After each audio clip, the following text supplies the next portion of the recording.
reporting from the shadows of Mordor. This is Eldritch D&D. Okay, so regarding hit dice and hit points. Okay, so talking about hit dice among player characters and classes, this is not an issue about streamlining, but rather an issue about giving the first level character a leg up. Because obviously, if you're running an old school campaign, part of the thing is about survival. Sometimes the flame is a little bit high in terms of what goes on around you. First level characters are fragile, so it's just a bit of an idea. You may have heard this before, but this is at least my take on it. So obviously you have your characters having their hit dice by class.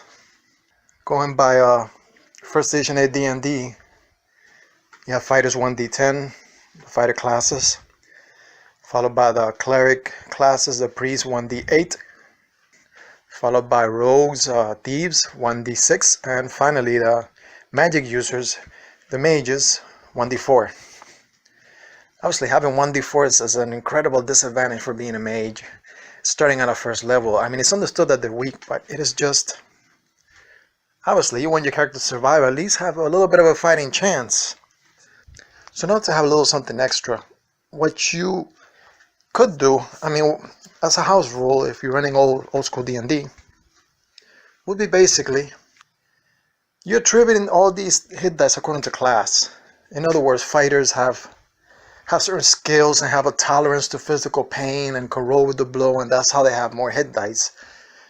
Whereas mages are not physical at all, and they would not tolerate pain very much. They're not physically hardened. Okay, that all makes good and logical sense if you could see it from that fashion. But at the end of the day, they're both human, they're both flesh and blood human. So the idea is to give them a basic hit dice, apart from the class hit dice, which is just for being human, for being a flesh and blood human being, which is 1d6. And 1d6 was a very basic hit dice. In first edition, I think most human and demi-humans in the Monster Manual will be listed as having one hit dice, or rather 1d6 hit dice, having 1d6 hit points. So I think that's a good extra little thing for characters. It definitely helps.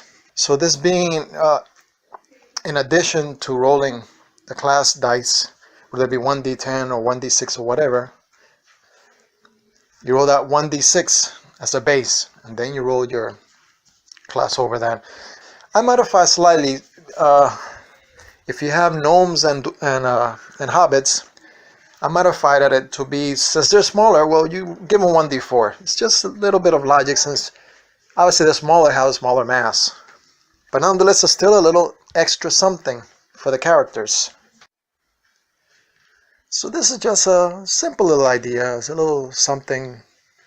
It's something, simple, straightforward to add. And again, it's got its logic, so it's good to remember, likely to remember. So something give your character a leg up as he's trying to survive in this world of wicked things that lurk in darkness. Slimy moles that devour your flesh. Cannibalistic orcs that dwell in the forests beneath the dead leaves and their unseen shadows. Unholy things asleep beyond the light of day. This is Eldritch D&D.